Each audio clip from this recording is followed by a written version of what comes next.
1961 March 4ರಂದು ಭಾರತೀಯ ನೌಕಾಪಡೆಯು ತನ್ನ ಮೊದಲ ವಿಮಾನವಾಹಕ ನೌಕೆ ಐಎನ್ಎಸ್ ವಿಕ್ರಾಂತ್ ಅನ್ನು ಪಡೆದುಕೊಂಡಿತು.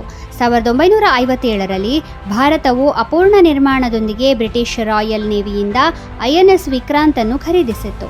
ಅದರ ನಂತರ ಅದರ ನಿರ್ಮಾಣ ಕಾರ್ಯವು 1961ರಲ್ಲಿ ಪೂರ್ಣಗೊಂಡಿತು ಮತ್ತು ಅದನ್ನು ಮಾರ್ಚ್ 4ರಂದು ಸೇವೆಗೆ ತರಲಾಯಿತು. 1965 ಮತ್ತು 1971ರ ಭಾರತ ಪಾಕ್ ಯುದ್ಧಗಳಲ್ಲಿ ಐಎನ್ಎಸ್ ವಿಕ್ರಾಂತ್ ಪಾಕಿಸ್ತಾನಿ ಸೇನೆಗೆ ದೊಡ್ಡ ಸಮಸ್ಯೆಯಾಗಿತ್ತು. ಆದರೆ 1997ರ ಜನವರಿ 31ರಂದು ವಿಕ್ರಾಂತ್ ನಿವೃತ್ತಿಯಾಯಿತು.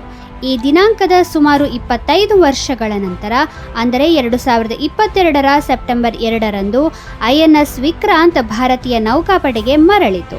ಸೆಪ್ಟೆಂಬರ್ 2ರಂದು ಪ್ರಧಾನಿ ಮೋದಿ ಅವರು ಐಎನ್ಎಸ್ ವಿಕ್ರಾಂತ್ ಅನ್ನು ಭಾರತೀಯ ನೌಕಾಪಡೆಗೆ ಹಸ್ತಾಂತರಿಸಿದರು.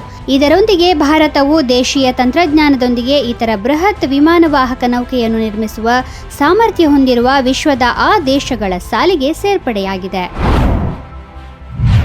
ದೇಶದಲ್ಲಿ ಇಂದು ಅಂದರೆ ಮಾರ್ಚ್ 4ರಂದು ರಾಷ್ಟ್ರೀಯ ಸುರಕ್ಷತಾ ದಿನವನ್ನು ಆಚರಿಸಲಾಗುತ್ತಿದೆ. ಅಪಘಾತಗಳನ್ನು ತಡೆಗಟ್ಟಲು ಕೈಗೊಳ್ಳಬೇಕಾದ ಸುರಕ್ಷತಾ ಕ್ರಮಗಳ ಬಗ್ಗೆ ಸಾರ್ವಜನಿಕರಿಗೆ ಅರಿವು ಮೂಡಿಸುವ ಉದ್ದೇಶದಿಂದ ರಾಷ್ಟ್ರೀಯ ಸುರಕ್ಷತಾ ದಿನವನ್ನು ಆಚರಿಸಲಾಗುತ್ತದೆ. ರಾಷ್ಟ್ರೀಯ ಸುರಕ್ಷತಾ ದಿನವನ್ನು ವಾರವಿಡೀ ಆಚರಿಸಲಾಗುತ್ತದೆ. ರಾಷ್ಟ್ರೀಯ ಸುರಕ್ಷತಾ ಮಂಡಳಿಯನ್ನು 1972ರ ಮಾರ್ಚ್ 4ರಂದು ಸ್ಥಾಪಿಸಲಾಯಿತು.